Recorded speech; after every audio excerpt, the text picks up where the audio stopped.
Monsieur l'administrateur, mes chers collègues, mesdames, messieurs, personne ne comprend vraiment la physique quantique.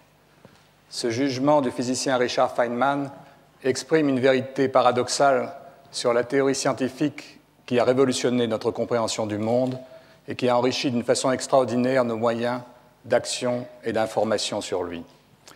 Dans cette première leçon, je vous parlerai donc de physique quantique en tentant de résoudre ce paradoxe. Et si je n'y parviens pas, la boutade de Feynman nous laissera au moins la consolation de nous sentir en nombreuse compagnie. Sur plus de 60 ordres de grandeur, de l'infiniment petit à l'infiniment grand, la physique quantique est invoquée tant pour décrire les vibrations des cordes mystérieuses qui seraient les constituants élémentaires de l'univers que pour rendre compte, par exemple, des propriétés des fluctuations du rayonnement micro-ondes qui nous parvient des confins du cosmos. Entre ces deux extrêmes, on trouve tous les objets du monde qui nous entoure. Ajoutez 20 zéros aux dimensions des cordes que je mentionnais, vous avez le noyau de l'atome, siège de la radioactivité et de l'énergie nucléaire. Encore 5 ordres de grandeur, et voici l'atome lui-même, noyau lié à son cortège d'électrons par la force électromagnétique. Encore 2 ou 3 ordres de grandeur, et voici les molécules biologiques formées de milliers d'atomes qui sont la forme la plus élémentaire de la vie. Encore 6 à 8 ordres de grandeur, et voici les dimensions du millimètre à quelques mètres, celles des objets de taille à la taille humaine, qui sont formés de milliards d'atomes. Encore quelques ordres de grandeur, et nous atteignons les dimensions des planètes et des étoiles où règne la force de gravitation, et une quinzaine d'ordres de grandeur à travers les galaxies nous conduit jusqu'aux confins de l'univers. Sur tout ce chemin vertigineux, la physique doit expliquer une variété infinie de phénomènes. Certains sont connus empiriquement depuis très longtemps, d'autres ont été découverts au cours du XXe siècle grâce au développement de puissants moyens d'investigation. D'autres, enfin, aux confins de l'infiniment petit et de l'infiniment grand, nous posent encore des problèmes non résolus. Mais il est peu de phénomènes dont certains aspects au moins ne soient éclairés par la physique quantique, dont les progrès et les succès au XXe siècle ont été éclatants. Pour caractériser ces succès, les théoriciens parleront peut-être d'abord de la précision extraordinaire de cette théorie. Par exemple, dans le cadre de l'électrodynamique quantique qui traite de l'interaction entre les électrons et les photons, on peut calculer à partir des premiers principes certaines quantités comme le moment magnétique de l'électron avec 10 chiffres significatifs. Et l'accord entre l'expérience et la théorie que l'on observe là n'est égalé dans aucun autre domaine de la science. Un autre aspect important, c'est l'unité de cette physique qui donne du monde une description d'une très grande simplicité, unifiant par exemple dans un modèle standard 3 des 4 interactions de la nature, l'électromagnétique, l'interaction faible et l'interaction forte. Et si on est optimiste, on parlera des espoirs d'y inclure la 4e interaction, la gravitation, dans le cadre d'une théorie quantique des cordes. On peut aussi invoquer l'universalité de cette physique. La physique quantique décrit aussi bien le comportement des atomes dans nos laboratoires que de ceux qui se trouvent, par exemple, dans l'espace interstellaire. Les lois de la chimie quantique s'appliquent aussi bien aux réactions dans l'éprouvette du chimiste que, par exemple, celles qui se produisent dans les grains de poussière interstellaires où se font et se défont des molécules qui parviennent à émettre de la lumière que nous recevons après des millions d'années de voyage dans l'espace.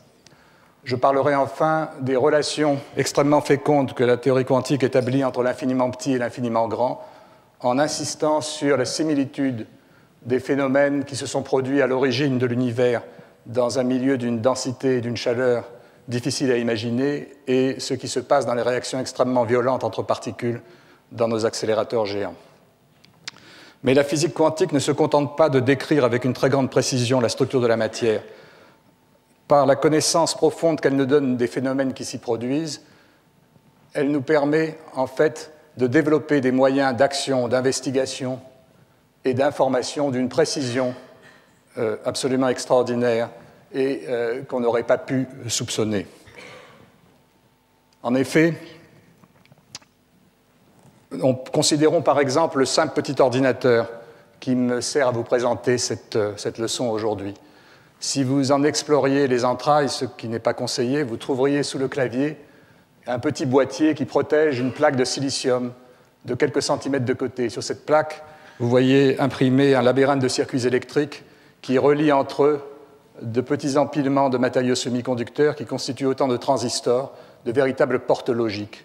Les lois qui régissent le fonctionnement de ces transistors sont des lois quantiques. On parle d'effets tunnels, on parle de principe d'exclusion de Pauli, et c'est l'utilisation de ces effets qui permet le fonctionnement de ces machines. En fait, la possibilité de calculer à l'aide de calculateurs mécaniques est très vieille. On peut la faire remonter, par exemple, à la machine mécanique de Pascal au XVIIe siècle.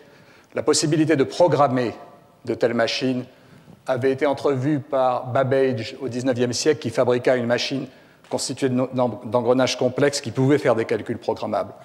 On peut dire cependant que c'est le développement de l'industrie électrique au début du XXe siècle qui a permis, en remplaçant les engrenages mécaniques par des circuits électriques précisément, de faire naître l'ordinateur moderne. Cependant, les machines que Léon Brillouin, qui fut professeur au Collège de France, contribua à développer aux États-Unis dans l'immédiate après-guerre, étaient, comme vous le voyez ici, formées d'un assemblage d'armoires contenant des circuits électriques et des tubes à vide reliés par des kilomètres de câbles, et leur fonctionnement nécessitait une armée de techniciens en permanence.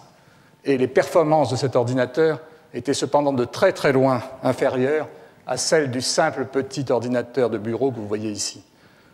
On peut dire que c'est vraiment la découverte du transistor et surtout la possibilité d'en intégrer un nombre gigantesque dans un matériau semi-conducteur qui a fait exploser les applications de l'ordinateur. Ces principes logiques auraient pu être compris par un homme du XIXe siècle, mais la technologie qui en a permis le développement est complètement incompréhensible à un esprit préquantique.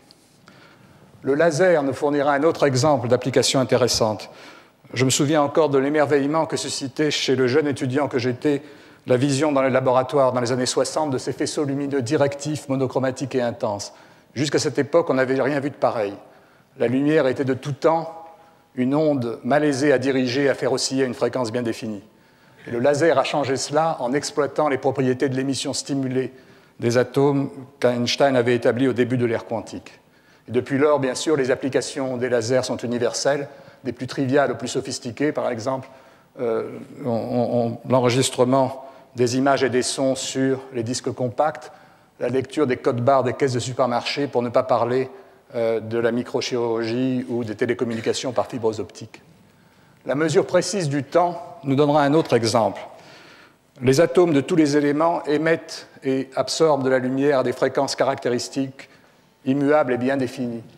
Ceci a conduit à remplacer, pour la mesure du temps, l'observation des oscillations de pendules, de ressorts ou de cristaux de quartz qui sont sujets à des perturbations et des fluctuations par l'observation des oscillations électroniques dans les atomes.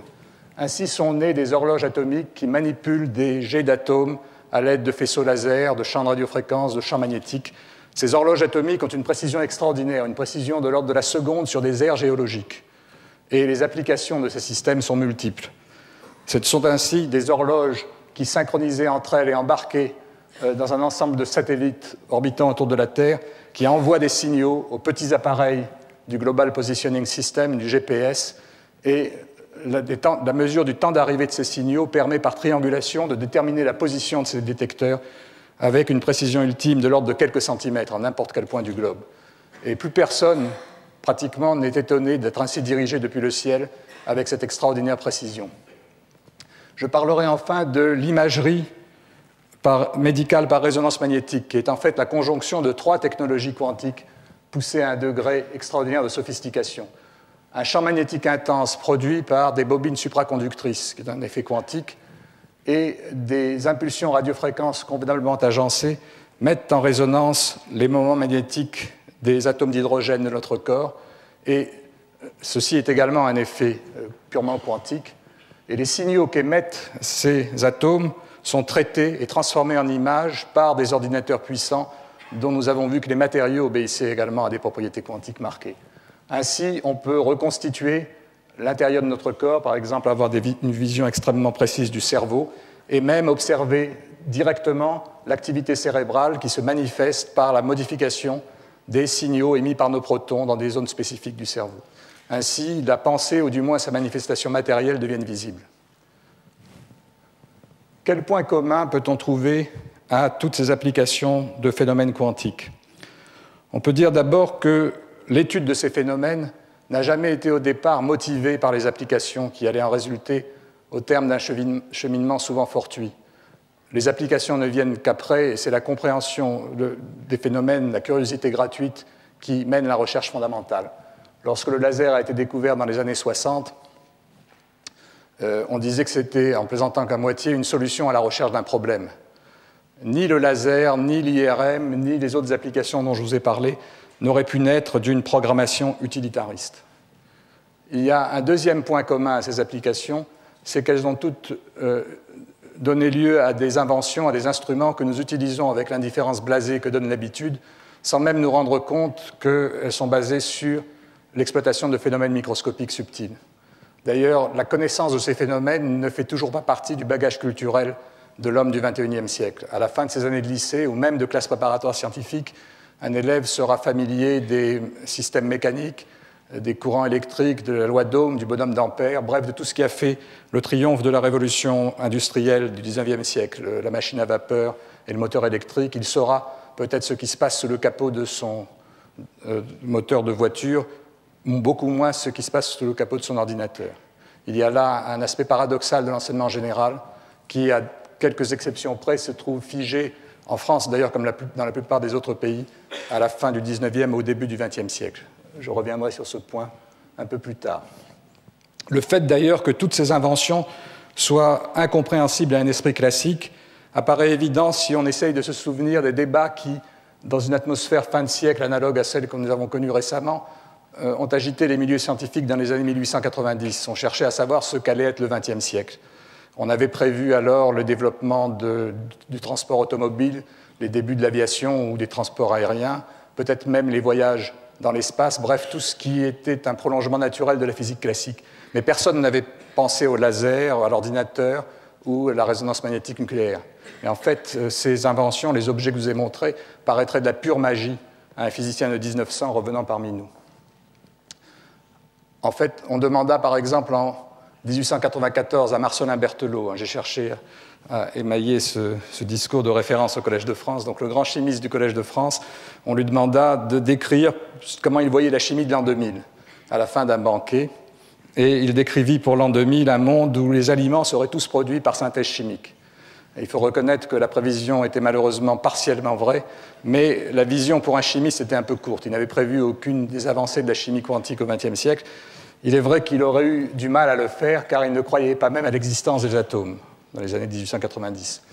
À la même époque, Lord Kelvin émit une phrase qui est restée célèbre et dont je citerai plus l'esprit que la lettre. Il dit « À part deux petits nuages à l'horizon, nous comprenons à peu près tout des phénomènes lumineux et thermiques. » Cette phrase exprimait bien la pensée dominante à l'époque, sans doute influencée par le philosophe Ernst Mach, qui disait que l'essentiel, c'était de relier entre elles les quantités directement observables, que si on avait pu établir une relation quantitative entre la pression, le volume, la température d'un gaz, et c'était bien le cas par la thermodynamique de l'époque, ou entre les champs électriques et magnétiques, c'était bien le cas des équations de Maxwell, on avait tout compris de ce qu'il y avait à comprendre. Qu'il y eut sous la surface des choses une vérité microscopique, certains comme Boltzmann, qui est le fondateur de la thermodynamique statistique, en avaient la conviction, mais il était relativement isolé et beaucoup pensaient qu'il ne s'agissait que d'une commodité théorique sans réalité. Donc, en fait, le deuxième aspect intéressant dans la phrase de Lord Kelvin, c'est évidemment la référence aux deux petits nuages à l'horizon. Le premier concerne les propriétés de l'éther, milieu censé baigner tout corps, et dont l'expérience de Michelson avait montré qu'il avait des propriétés contradictoires, et le second, des anomalies dans la répartition en énergie des corps chauffés et de la lumière qu'ils émettent. Et il est tout à fait remarquable que Lord Kelvin ait vu que dans ces deux expériences de nature relativement marginale et disparate, allaient venir des difficultés pour la physique. En effet, le premier de ces nuages devait conduire Einstein à la théorie de la relativité, restreinte puis générale, et le second devait conduire à la théorie des quanta, qui nous intéresse davantage aujourd'hui. C'est en effet en 1900 que Max Planck, pour expliquer précisément les anomalies dont je parlais, a dû introduire l'hypothèse révolutionnaire des échanges discrets d'énergie entre la matière et le rayonnement, en lançant d'ailleurs à son corps défendant la révolution quantique dont nous avons vu l'importance au XXe siècle. Mais je vous ai parlé jusqu'à maintenant des succès de la théorie quantique, de son altérité radicale avec la physique qui l'a précédée, mais je ne vous ai pas dit vraiment ce qu'elle était. En fait, parler des concepts quantiques avec des termes du langage courant est une gageure qui nous ramène à la pensée de Feynman, que je citais au début. C'est que, malgré un siècle de succès éclatant, cette physique est déroutante parce que, comme vous l'avez rappelé tout à l'heure, elle est basée sur des concepts contraires à notre intuition. Le principe fondamental sur lequel elle est basée est le principe de superposition des états. Ce principe nous dit que si un système physique peut exister dans plusieurs états différents, alors on peut également le trouver superposé dans tous ces états à la fois, comme suspendu entre différentes réalités. Un exemple simple peut nous en être donné par le plus simple des atomes et par l'électron dans l'atome d'hydrogène. Cet électron se trouve dans une superposition d'une infinité d'états correspondant à toutes les positions possibles autour du noyau, à l'intérieur d'un volume sphérique dont le diamètre est de l'ordre d'un 10 milliardième de mètre. Mais ça ne signifie pas que l'électron soit un ectoplasme délocalisé dans ce volume. Si on cherche à en mesurer la position, par exemple en éclairant l'atome avec une sonde locale, un champ électromagnétique de très courte longueur d'onde, on va le trouver en un point ou en un autre. Mais ce point sera aléatoire, différent d'une mesure à l'autre, effectuée sur des systèmes identiques. Pour décrire la superposition d'états initiales, les physiciens introduisent un tableau de nombres complexes, un pour chaque position possible. Ce tableau est une espèce de carte d'identité qui nous indique toute l'information que l'on peut avoir sur l'électron avant la mesure. On donne à ce tableau d'ailleurs le nom de fonction d'onde, car il obéit à une équation, la fameuse équation de Schrödinger, qui est tout à fait analogue à l'équation décrivant la propagation d'une onde acoustique ou d'une onde lumineuse, ou encore d'une onde à la surface d'un étang ou d'un lac. Mais il ne s'agit pas, en l'occurrence, d'une onde matérielle ou d'une onde électromagnétique, il s'agit d'une onde abstraite de probabilité. La probabilité de trouver l'électron en un point est en effet égale au carré de l'amplitude de l'onde au point correspondant. Sur cet exemple simple où j'ai essayé de rassembler la plus grande partie de tout ce que je vous dirais de quantitatif, on voit résumer l'ensemble des points étranges de la physique quantique. Le dualisme entre la description ondulatoire et corpusculaire de la matière, le fait qu'une mesure perturbe de façon irréversible et incontrôlable l'état d'un système, et surtout le caractère probabiliste de la théorie qui renonce au déterminisme classique. En physique quantique, Dieu joue au dé, disait Einstein, de façon d'ailleurs assez réprobatrice. Le principe de superposition conduit directement au phénomène d'interférence quantique, que Feynman considérait comme la quintessence de l'étrangeté dans le monde quantique. Je vous donnerai un exemple simple en décrivant l'expérience de l'interféromètre de Young. Des particules sont envoyées à travers un écran percé de 2 fentes, et on les récolte derrière cet écran sur un deuxième écran où on observe les impacts qu'ils forment en s'y arrêtant. Cette expérience peut être réalisée avec toutes sortes de particules, avec de la lumière, mais aussi avec des électrons, des atomes, voire des molécules. Ce qu'on observe en général, c'est que les points d'impact se répartissent, comme vous le voyez ici, sur des lignes où la probabilité de trouver des atomes est importante, séparées par des lignes sombres, qui en fait ici sont claires, où cette probabilité est nulle. Vous allez voir, si tout se passe bien, se reproduire sous vos yeux, littéralement, de façon en temps réel, une telle figure d'interférence produite avec des atomes. Et il s'agit de l'enregistrement d'une expérience réelle effectuée il y a quelques années à l'université de Tokyo. Vous allez voir donc les points d'impact apparaître de façon progressive sur cet écran. Et pendant que l'image se construit, on peut essayer un petit peu d'en discuter la physique. Une telle expérience est facile à comprendre si l'on admet que c'est une onde qui traverse l'interféromètre. L'onde est en effet séparée en 2 ondes dérivées lorsqu'elle traverse les 2 fentes, et les 2 ondes partielles vont se recombiner en ajoutant leurs amplitudes sur les franges brillantes et en les soustrayant sur les franges sombres. C'est d'ailleurs ainsi que cette expérience s'interprète depuis le début du XIXe siècle lorsqu'elle est effectuée avec une onde lumineuse. Mais l'on sait également depuis le début du XXe siècle que la lumière est également un flux de particules, les photons. C'est d'ailleurs là une conséquence du dualisme dont je vous parlais tout à l'heure, appliqué au rayonnement et non plus à la matière. Comment comprendre cette expérience dans ce cas? Comment la comprendre si les particules traversent une à une l'interféromètre? Comment la comprendre lorsqu'elle se produit en particulier avec des atomes dont nous savons qu'il s'agit de particules?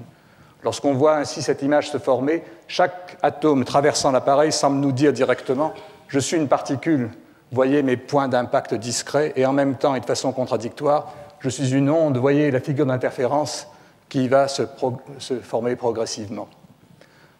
Pour comprendre cette expérience, il faut alors admettre que la particule qui traverse l'appareil le fait dans cet étrange état de superposition, passant à la fois à travers les deux trous sans choisir, car si elle choisissait, il n'y aurait aucune raison d'avoir des interférences à la sortie. On peut également dire que cette expérience est une manifestation de la surprenante logique quantique. En effet, les interférences n'apparaissent que si rien dans l'appareil ne permet de savoir par quelle fente la particule est passée. Si on cherche à le savoir, il faut modifier l'appareillage, introduire un élément nouveau qui va nous donner cette information, et cet élément nouveau va perturber la particule, modifier sa fonction d'onde, les interférences vont disparaître. En d'autres termes, les aspects ondulatoires et corpusculaires ne sont pas contradictoires, ils sont complémentaires, suivant une expression chère à Niels Bohr. Le principe de superposition prend une forme encore plus surprenante lorsqu'on l'applique à des systèmes formés de plusieurs parties qui interagissent entre elles puis se séparent. Je vais vous donner un exemple simple ici. Je considère deux atomes de même masse qui se dirigent l'un vers l'autre avec des vitesses opposées.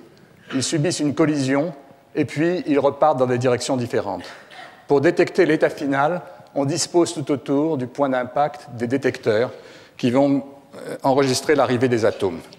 Conformément au principe de superposition, avant que l'on effectue la mesure, chaque atome va se trouver dans une superposition d'états correspondant à toutes sortes de directions possibles. Finalement, un des détecteurs va enregistrer un clic et détecter l'atome. Mais alors, on constate que l'autre atome est détecté dans le détecteur immédiatement opposé. Un physicien classique reconnaîtra là une conséquence de la conservation de l'impulsion commune des deux atomes. Cependant, il y a un caractère étrange en physique quantique, un caractère remarquable en tout cas, d'une situation où deux événements aléatoires, l'arrivée de l'atome dans deux détecteurs, sont corrélés à distance et instantanément. L'étude de la fonction d'onde nous renseigne d'ailleurs de façon intéressante. Vous voyez que la situation que j'ai décrite ici correspond à un terme de la fonction d'onde du système où les fonctions d'onde partielles des deux particules apparaissent dans un produit. Mais on aurait pu également détecter les particules dans un autre couple de détecteurs et on aurait un autre terme dans la fonction d'onde, ou dans un troisième couple, on aurait un troisième terme dans la fonction d'onde, et ainsi de suite. La fonction d'onde d'ensemble du système, avant que l'on ait mesuré les particules, apparaît alors comme une somme de produits. Et cette somme de produits ne peut pas être factorisée. On ne peut pas l'interpréter comme étant le produit d'une fonction d'onde appartenant à chacun des atomes. En d'autres termes, la collision entre les deux atomes a fait disparaître la carte d'identité individuelle de l'atome. Il n'y a plus qu'une carte d'identité pour l'ensemble des deux, et chaque atome a perdu son individualité quantique. Ce phénomène, c'est ce qu'on appelle la non-séparabilité, ou encore l'intrication quantique. Et elle a des conséquences physiques importantes. Elle signifie que ce qui arrive à un atome dans un coin de l'univers est inextricablement intriqué à ce qui se passe sur un autre atome dans un autre coin de l'univers, ceci quelle que soit leur distance et quel que soit le type de mesure qu'on effectue sur les atomes. Ce phénomène que Einstein, avec ses collaborateurs Podolsky et Rosen, a étudié pour la première fois dans les années 30, l'avait également fortement troublé. Et ce lien immatériel à distance entre des particules qu'on appelle la non-localité, il correspond à ce qu'on appelle souvent le paradoxe, Einstein, Podolsky, Rosen, le paradoxe EPR. Le paradoxe EPR et l'intrication quantique que je viens d'évoquer ont une relation profonde avec la notion de complémentarité. Je vous ai parlé de complémentarité tout à l'heure, et maintenant d'intrication. Lorsqu'on cherche à savoir par quel chemin une particule traverse un interféromètre, il faut, comme je vous l'ai dit, modifier l'appareillage. Par exemple, ajouter un laser qui va éclairer les deux fentes et diffuser des photons dans une direction si la particule passe par une fente, dans l'autre direction si elle passe par l'autre fente. Ce faisant, vous voyez que ce qu'on réalise ici, c'est une expérience d'intrication. Ce n'est plus une collision de deux atomes, c'est une collision entre la particule de l'interféromètre et le photon qui nous renseigne sur sa trajectoire. Et cette intrication, comme tout à l'heure, fait disparaître la fonction d'onde individuelle de la particule. Elle se trouve intriquée à celle du photon, et la disparition de cette fonction d'onde fait disparaître les franges d'interférence. Je voudrais maintenant parler du principe de superposition des états lorsqu'on l'applique à des particules identiques. La notion d'identité est une notion bien connue en physique classique. On a tous entendu parler, par exemple, de vrais jumeaux qui sont identiques, mais en physique classique, cette notion est un peu anecdotique. Elle prend un sens beaucoup plus profond en physique quantique lorsqu'on la combine avec le principe de superposition. À nouveau, je vais considérer un exemple très simple. Je vais supposer qu'on a déposé, par exemple, une particule dans une boîte et qu'on essaye d'y ajouter une deuxième particule, et puis qu'on les fasse sortir l'une après l'autre pour les détecter. Peut-on savoir si les particules sont détectées dans l'ordre où elles ont été introduites dans la boîte ou dans l'ordre inverse? L'équivalent classique de cette expérience serait celle d'un épargnant qui, ayant un euro dans un coffre, en ajoute un second et puis les dépense tous les deux. Et il pourrait se poser la question, est-ce que je dépense les euros dans l'ordre où je les ai thésaurisés ou dans l'ordre inverse? Vous admettrez que la question n'a pas un grand intérêt économique, mais au moins l'épargnant classique peut le faire. Il peut mettre une caméra dans la boîte, ou il peut faire, comme je l'ai fait ici, colorer ces 2 euros de couleurs différentes, et il peut suivre les opérations. Si vous m'avez suivi jusqu'ici, vous comprendrez que l'expérimentateur quantique n'a pas cette possibilité. Il faudra en effet qu'il éclaire ces particules, et il va les intriquer avec les photons servant à les détecter, et il n'aura pas observé le phénomène tel qu'il se passe en absence de détection. Il faut donc renoncer à colorer nos euros, et vous voyez qu'à ce moment-là, il n'y a plus aucun moyen de savoir si le chemin a suivi une voie ou l'autre, si le système a suivi un chemin ou l'autre. Ainsi, on a affaire à 2 chemins indiscernables, et comme dans l'expérience de Young, il faut associer une amplitude à chacun de ces chemins. Ces amplitudes peuvent interférer et donner lieu à des franges brillantes ou à des franges sombres. En fait, les 2 situations existent dans la nature. Pour un type de particules qu'on appelle les fermions, ces 2 amplitudes s'ajoutent avec le signe moins. Elles sont de signe contraire, la probabilité s'annule, et donc il n'y a aucune possibilité de mettre les 2 particules dans la boîte. C'est ce qu'on appelle le principe d'exclusion de Pauli. C'est un principe qui est une mauvaise nouvelle pour des épargnants d'électrons, mais une excellente nouvelle pour la diversité de notre monde.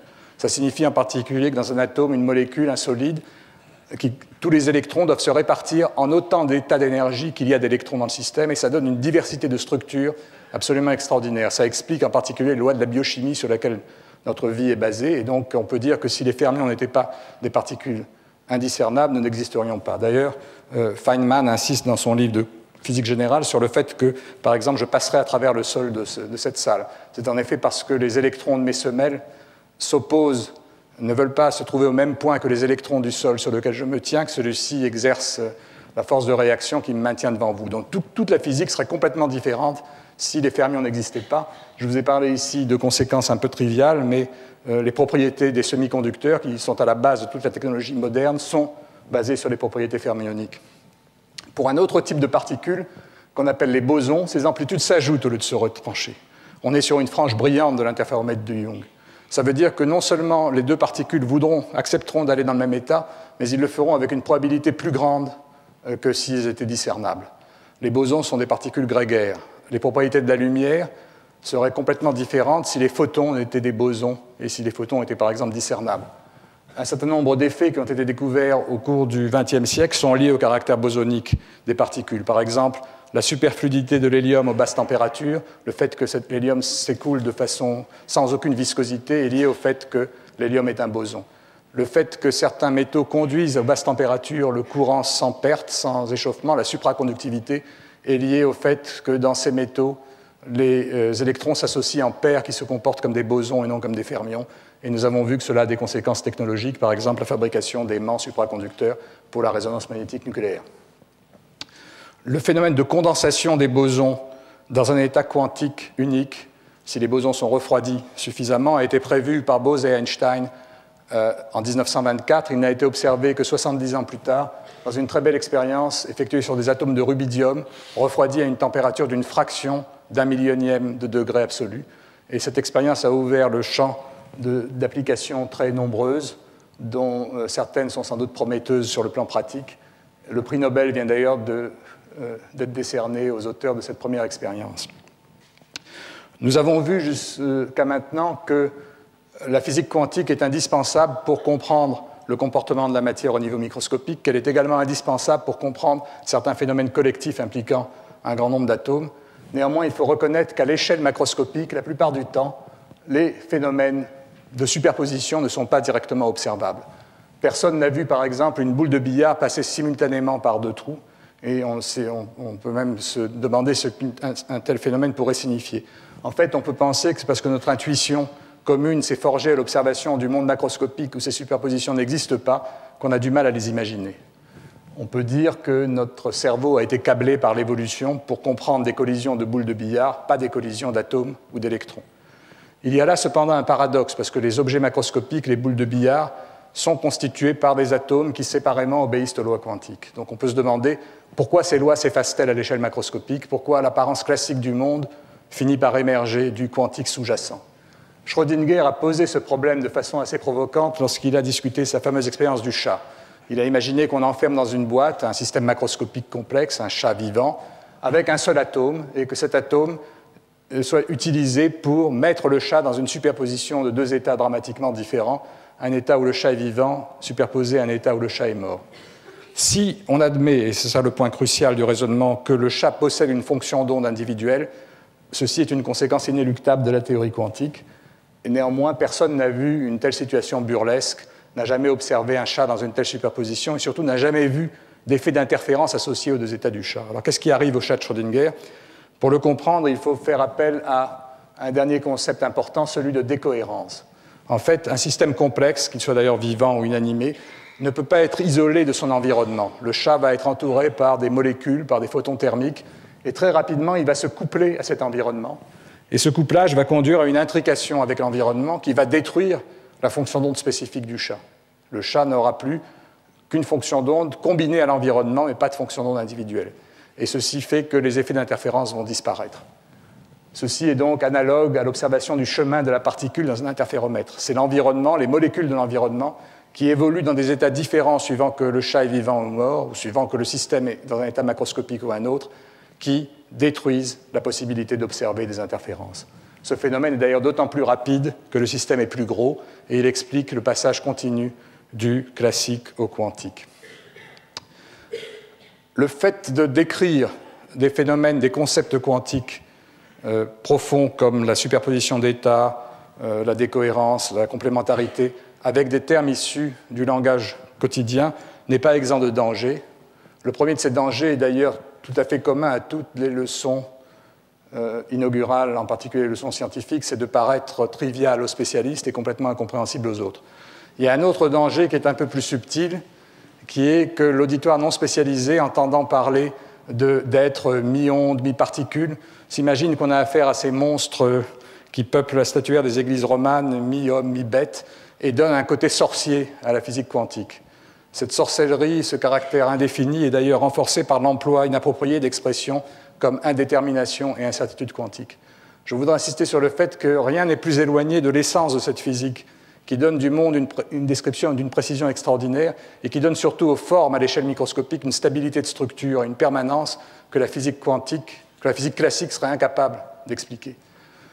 Pour comprendre cela, il faut néanmoins s'affranchir des métaphores et des images classiques et se plonger dans le formalisme de la théorie. Ce formalisme est un formalisme mathématique relativement simple, et la notion de superposition des états, qui paraît si floue lorsque je l'exprime avec des mots du langage commun, est une conséquence d'une propriété fondamentale de cette théorie qui est sa linéarité. Elle décrit les objets physiques par des êtres mathématiques qui sont des vecteurs que l'on combine dans un espace abstrait, que l'on somme et que l'on combine suivant des lois d'algèbre simple. Une fois qu'on a appris ces lois, les concepts dont je vous ai parlé, la superposition des états, la complémentarité, le dualisme, la décohérence, en apparaissent comme des conséquences évidentes. Et on n'a plus à se poser de questions métaphysiques sur les objets que l'on étudie.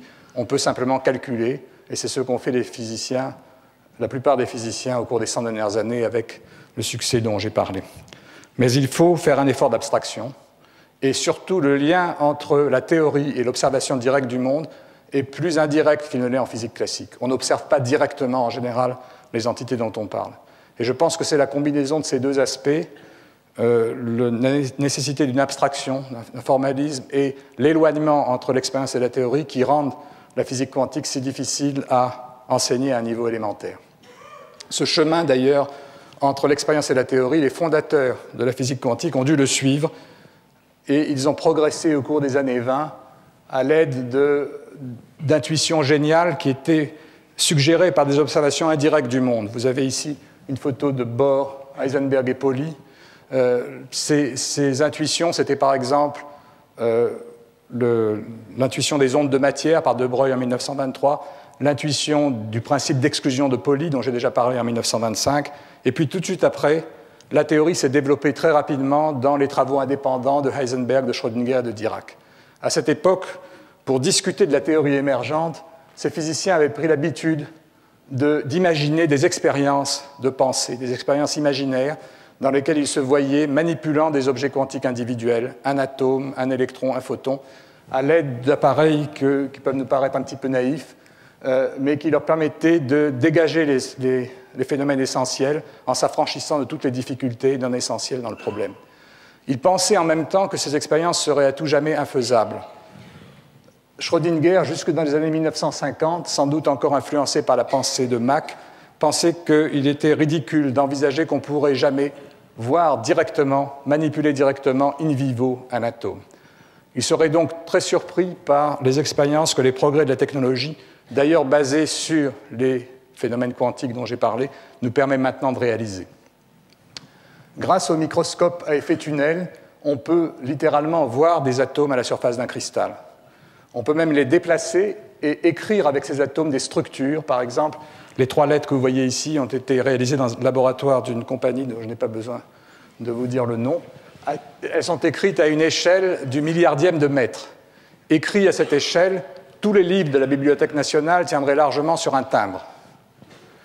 On peut également suspendre des atomes dans l'espace par un jeu de forces électromagnétiques, par exemple à l'aide d'électrodes métalliques du type de celles que vous voyez ici.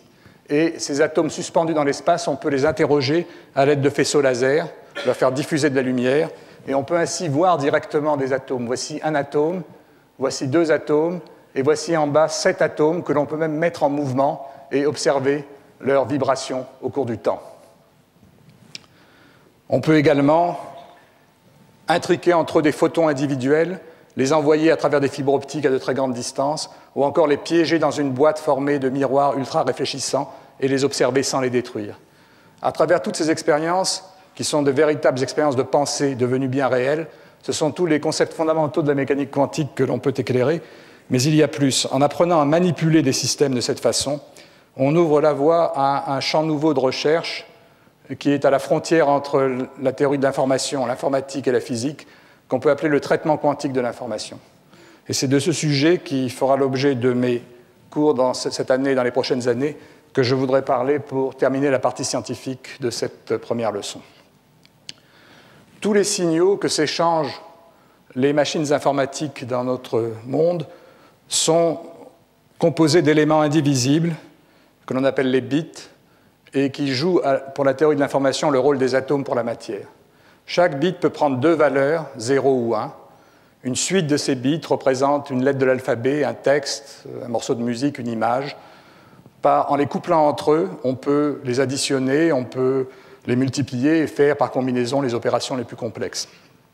Dans les machines habituelles que l'on utilise, que vous voyez ici par exemple, les bits sont portés par des courants électriques ou encore par des faisceaux lumineux dans des fibres optiques. Ils sont constitués d'un grand nombre d'électrons et de photons. Il s'agit de bits classiques. Mais le fait que l'on puisse maintenant manipuler des objets quantiques individuels permet, tout au moins en principe, de coder un bit dans un seul atome, un seul photon, possédant 2 niveaux d'énergie, 2 états de polarisation, que l'on peut toujours appeler 0 et 1. On ouvre alors la possibilité à un stockage extraordinairement dense de l'information. Souvenez-vous de la Bibliothèque nationale tenant sur un timbre-poste, mais il y a beaucoup plus. Alors que les bits classiques prennent la valeur 0 ou 1, un bit quantique peut être dans une superposition d'états 0 et 1. On ouvre alors à la théorie de l'information la logique d'un monde où, contrairement à l'adage de Musset, une porte peut être à la fois ouverte et fermée, un bit prend la valeur 0 et 1, un chat vivant est mort. Et ceci peut avoir de nombreuses conséquences intéressantes. En particulier, par exemple, pour la cryptographie. La cryptographie est la science de l'échange secret d'informations entre 2 partenaires, qui est aussi vieille que la diplomatie ou l'art de la guerre. Si 2 partenaires que les théoriciens de l'information anglo-saxons ont pris l'habitude d'appeler Alice et Bob veulent échanger un message de façon secrète, il faut qu'ils possèdent d'abord chacun une copie d'une clé formée de suites aléatoires de 0 et de 1, aussi longue que le message qu'ils veulent échanger. Alice, l'expéditrice, va ajouter à chacun des bits de son message un bit de sa clé, le brouillant complètement. Elle le transmet à Bob, et Bob, de son côté, n'a plus qu'à soustraire à chacun des bits du message brouillé le bit de la clé pour le reconstituer. Aucun espion, aussi habile soit-il, ne peut décrypter ce message, à moins qu'il ne possède bien sûr une copie de la clé. Donc le partage secret de la clé entre Alice et Bob est vraiment le point crucial de l'opération, et c'est là que la physique quantique a son mot à dire. Si Alice, par exemple, est capable de fabriquer des paires de photons ou des paires de particules dans le fameux état intriqué EPR dont je parlais tout à l'heure, elle va garder une des particules pour elle et envoyer l'autre particule à Bob. Du fait de ce lien immatériel à distance entre les particules, s'ils effectuent des mesures sur leurs particules, ils vont trouver des résultats toujours corrélés, et ils auront donc la même suite aléatoire de 0 et de 1 qui pourra leur servir de clé. Le point crucial, sur lequel je n'ai pas le temps d'élaborer, c'est que si un espion essaye d'intercepter les bits qu'Alice envoie à Bob, les lire et bien sûr les remettre dans le circuit pour que personne ne s'aperçoive, il va jouer le rôle d'un environnement qui va introduire de la décohérence et il va détruire les corrélations parfaites. Alice et Bob n'auront aucun mal à s'en rendre compte et ils suspendront leur communication en attendant des temps meilleurs. Ce procédé d'échange cryptographique quantique a d'ailleurs été réalisé dans plusieurs laboratoires. Dans ces expériences, les bits sont portés par des photons qui peuvent se propager sur plusieurs dizaines de kilomètres. En fait, un bit quantique est un animal un peu étrange, très différent du bit classique. Si on vous donne un bit quantique dans une superposition d'états 0 et 1, que vous n'avez pas vous-même préparé, vous n'avez aucun moyen de savoir dans quel état il est. Si vous faites une mesure, vous allez trouver 0 ou 1, mais vous n'aurez aucun moyen de savoir quelles étaient les valeurs des amplitudes associées. Et le bit sera détruit par la première mesure, ce sera fini. Est-ce que ça veut dire qu'un tel bit inconnaissable soit inutile pour la théorie de l'information?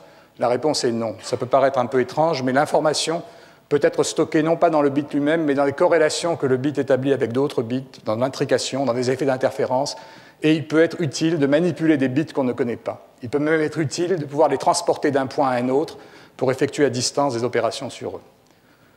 Le principe de cette opération classique est bien connu, c'est le fax. Alice possède une suite de 0 et de 1, un texte, elle le fait lire par une machine qui est transmise par une ligne téléphonique à Bob, qui a une machine réceptrice et qui lit le fax, il n'y a aucun problème. Mais que peut faire Alice si elle est incapable de lire son bit? Là encore, la physique quantique va nous aider et les paires EPR vont nous aider. Il faut encore que Alice et Bob partagent un ensemble de paires intriquées dans l'état EPR. Alice va coupler son partenaire EPR à la fonction d'onde inconnue, à l'état au bit inconnu, superposition de 0 et de 1. Elle va effectuer une mesure sur le système ainsi formé, et cette mesure va avoir immédiatement un effet sur le bit de Bob. Si Alice communique à Bob le résultat de sa mesure, celui-ci pourra, par une opération élémentaire, transformer son bit et le mettre dans l'état qu'avait le bit d'Alice avant l'opération. Dans l'opération, le bit d'Alice a disparu. Donc c'est une opération un peu plus subtile. De façon paradoxale, ni Alice ni Bob ne connaissent l'état qu'ils se sont transmis. Ils savent simplement que c'est le même état qui est passé de l'un à l'autre. Contrairement à ce qu'on pourrait penser, ce procédé ne viole pas la causalité. L'information nécessite un canal classique. Il faut que Alice donne une information à Bob pour qu'il puisse faire l'opération. Ce principe astucieux a été proposé par des théoriciens de l'information quantique il y a à peu près une dizaine d'années. Je ne sais pas ce qui est de plus génial de l'invention elle-même ou du nom qu'ils lui ont donné. Ils l'ont appelé téléportation. Et il faut reconnaître que ce terme, avec sa connotation de science-fiction, a eu un succès médiatique énorme. L'expérience a été réalisée dans différents laboratoires, sous des formes légèrement différentes de celles que je viens de décrire. Je ne peux achever ce survol de l'informatique quantique sans parler de l'ordinateur quantique, de ses formidables possibilités théoriques et de ses non moins formidables difficultés de réalisation pratique. Nous l'avons vu dans notre monde actuel, les ordinateurs sont basés sur des effets quantiques pour leur technologie, mais la logique de leurs opérations est bien classique. La porte d'un ordinateur est ouverte ou fermée, jamais dans une superposition des deux états. Il en irait tout à fait autrement dans un ordinateur quantique. Un tel ordinateur utiliserait des bits quantiques, il tricoterait de l'intrication entre ces bits, il réaliserait des interférences entre différents chemins possibles, et on pourrait le considérer un peu comme un système qui fait des calculs quantiques en parallèle sur un très grand nombre de chemins en faisant interférer les chemins et en exploitant une interférence positive pour obtenir le résultat que l'on cherche. De tels ordinateurs seraient extrêmement intéressants parce que pour certains types de problèmes qui sont très difficiles et très longs à résoudre avec les ordinateurs classiques, ils semblent avoir des capacités bien plus grandes. En particulier, un algorithme a été découvert pour une opération qui est extrêmement difficile à réaliser classiquement, qui est la factorisation des grands nombres. Et c'est la découverte de cet algorithme il y a quelques années qui a vraiment lancé l'engouement pour ce type de recherche. Sur le plan expérimental, nous savons maintenant coder des bits dans un système, dans un atome, dans un photon, dans le moment magnétique du noyau d'une molécule, et on peut réaliser avec ces systèmes des petites opérations quantiques élémentaires, réaliser des portes quantiques intriquées, 2, 3, 4 particules entre elles, ou même faire de petits algorithmes quantiques de base. Est-ce qu'on pourra pousser ces opérations jusqu'à l'ordinateur quantique macroscopique? Le problème qui va se poser immédiatement, c'est le problème de la décohérence. Ce que l'on cherche à réaliser de cette façon, c'est un espèce de gigantesque chat de Schrödinger calculateur, et la perte de la moindre information dans l'environnement, la perte de la moindre information sur l'un des bits va détruire la cohérence et rendre le calcul absolument inutile. Les théoriciens de l'informatique ont montré qu'il était possible d'appliquer des codes de correction d'erreurs astucieux, repérer les moments où une erreur se produit et en corriger les effets. Ils ont même montré que si chacune des opérations atteignait un degré de fiabilité suffisant, ces corrections seraient suffisantes pour fabriquer une machine macroscopique. Il est clair cependant que les atomes ou les photons ou les moments magnétiques des machines actuelles n'y suffiront pas. Certains mettent de l'espoir dans la réalisation de petits circuits supraconducteurs ou de petites boîtes quantiques de semi-conducteurs pour réaliser les qubits.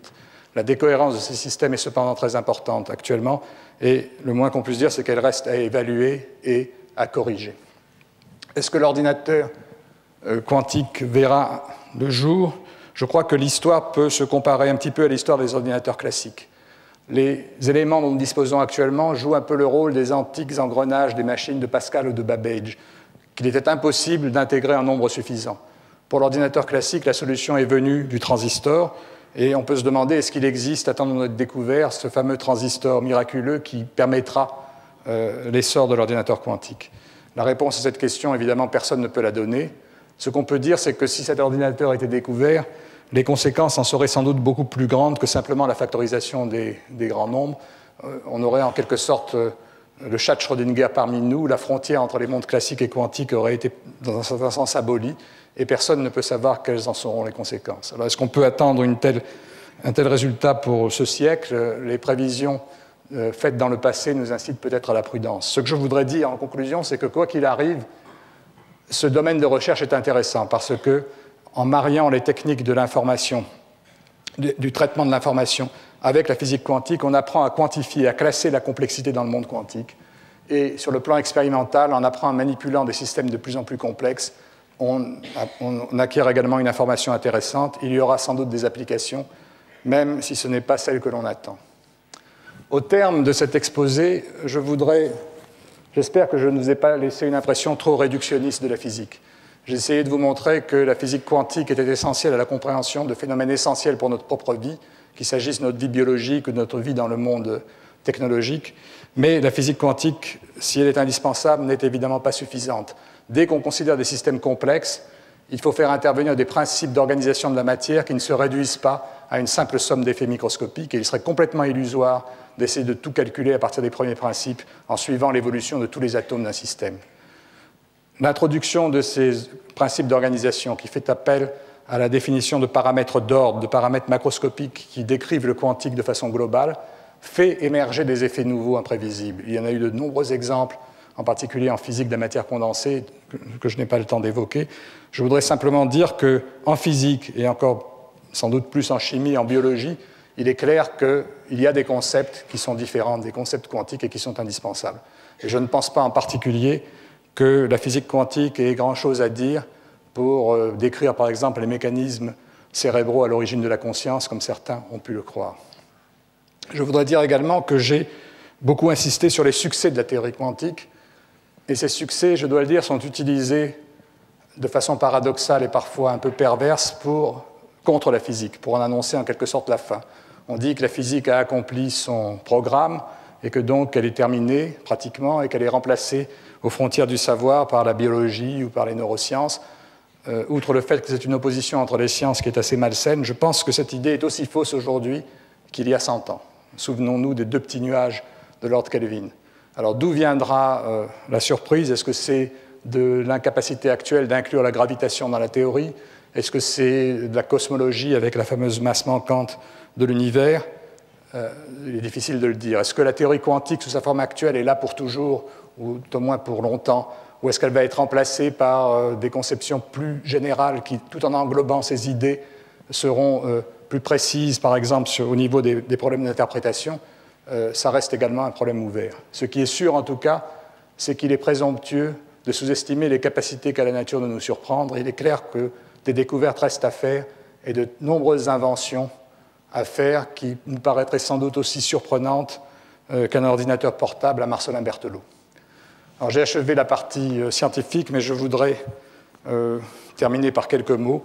Je voulais dire que décrire l'évolution d'une discipline, poser les questions fécondes qui font avancer la réflexion, rendre compte de l'enthousiasme, mais aussi du questionnement et des problèmes qui se posent à la recherche, ce sont les buts que vous vous assignez tous, mes chers collègues, dans vos cours du Collège de France. La tâche est difficile parce qu'il n'y a pas de recette toute faite, qu'il s'agisse d'égyptologie ou de physique quantique.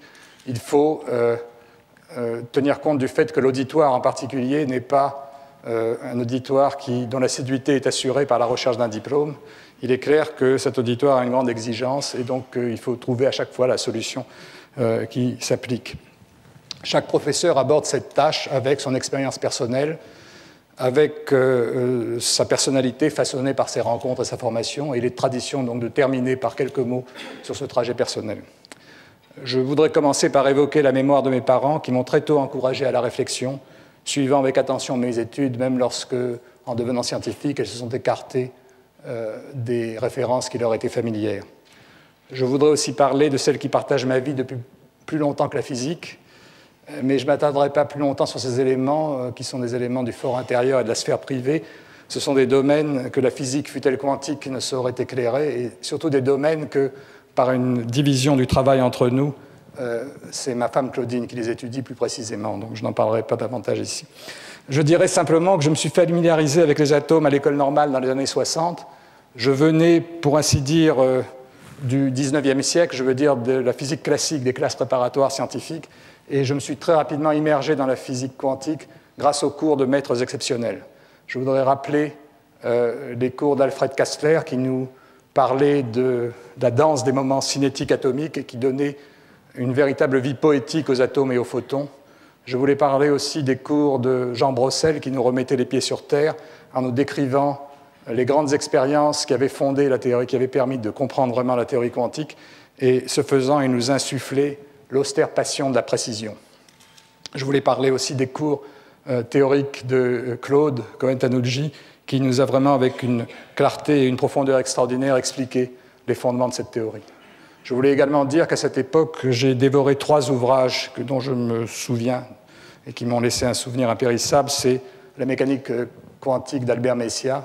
Le cours de Cohen n'existait pas à l'époque, et c'est dans votre livre que j'ai vraiment appris les beautés de la théorie. Les principes du magnétisme nucléaire d'Anatole Abraham, qui m'ont initié aux subtilités de ces moments magnétiques et qui ne m'ont pas quitté depuis. Et le cours de physique générale de Feynman, qui a été vraiment une illumination. C'était l'époque où se construisaient tous les jours, s'inventaient tous les jours des nouvelles méthodes de manipulation d'atomes par la lumière, et les cours trouvaient tous les jours une illustration au laboratoire où j'ai effectué ma thèse sous la direction enthousiaste de Claude. Je voulais simplement, je ne sais pas si on peut revoir le... Oui. Je voulais montrer une photo de cette époque. C'est le jour où le prix Nobel a été annoncé pour Kastler. On voit donc Kastler, Brossel, qui était à l'époque directeur du laboratoire, et un certain nombre d'autres personnes dont j'espère qu'on les reconnaît toujours après 35 ans. Après, c'est ensuite que j'ai été exposé à l'ambiance anglo-saxonne de la recherche pour la première fois. Je suis parti en stage postdoctoral à Stanford, en Californie, dans le laboratoire d'Arthur Chalot, l'un des inventeurs du laser. Et j'ai eu une expérience très intéressante là-bas. L'atmosphère était totalement différente. On était loin de la rigueur des cours de Paris, mais on s'amusait plus avec ces merveilleux jouets qui étaient les lasers accordables en fréquence que les compagnies de la Silicon Valley, il faut le dire, destinées en priorité aux laboratoires californiens. Les premiers prototypes arrivaient dans ces laboratoires et j'ai vu là des lasers que je n'avais jamais vus avant. Art Chalot avait un enthousiasme communicatif et toujours une idée, parfois farfelue, parfois géniale. Je me souviens du jour où il a inventé le premier laser comestible en faisant laser ces horribles gelées alimentaires bourrées de colorants qui faisaient ses délices. Mais il y avait également d'autres inventions, comme des nouvelles méthodes spectroscopiques qui reculaient à chaque fois les limites de la précision et de la sensibilité des mesures. Art Chalot avait également un solide sens de l'humour que je crois indispensable au maintien d'une saine ambiance dans un laboratoire. Il disait souvent, pour réussir en recherche, il ne faut pas tout savoir sur tout, il suffit de savoir une chose que les autres ignorent. Et je crois que c'est très important, c'est plus profond que ça en a l'air. Ça joue, surtout chez les jeunes chercheurs, un grand rôle pour nous soulager du poids intimidant du savoir universel, si souvent inhibant, soit qu'il décourage, soit qu'il conduise à une attitude trop sceptique sur le monde et les découvertes qui restent à y faire. J'ai eu également la chance dans ma carrière d'avoir des étudiants exceptionnels, dont 2 sont devenus de proches collaborateurs. Et si je suis ici aujourd'hui, c'est sans doute dû à la reconnaissance du travail que l'équipe de recherche qui est dirigée par Jean-Michel Raymond, Michel Brune et moi-même effectue au laboratoire de l'ENS. Nous avons pris une photo hier de ce groupe. Je voudrais en profiter pour dire à Jean-Michel, à Michel et aux autres tout le plaisir que j'ai à travailler avec eux dans une atmosphère pleine d'enthousiasme, d'imagination et d'humour. Je voudrais également parler de l'ambiance de l'ENS, des échanges avec des collègues qui partagent la même passion pour l'enseignement et la recherche, sans parler des étudiants qui, se renouvelant tous les ans, nous forcent à remettre en jeu notre savoir et la façon de le transmettre. Finalement, je voulais ajouter que mon métier, et c'est un de ses grands avantages, m'a donné l'occasion de faire connaissance de nombreux collègues étrangers et de partager avec eux notre passion dans la diversité de nos formations et de nos cultures. Certains sont devenus, pour ma femme et moi-même, des amis très proches, et certains nous ont fait l'immense plaisir d'être ici aujourd'hui. Donc je voudrais les en remercier, et j'espère que le travail que j'accomplirai au Collège de France nous permettra de resserrer encore nos liens. Dans une époque incertaine où la globalisation des échanges conduit à des craintes et des espoirs inextricablement intriqués, s'il est un domaine où la mondialisation n'a que des avantages, c'est bien celui de la réflexion et de la recherche. Je vous remercie.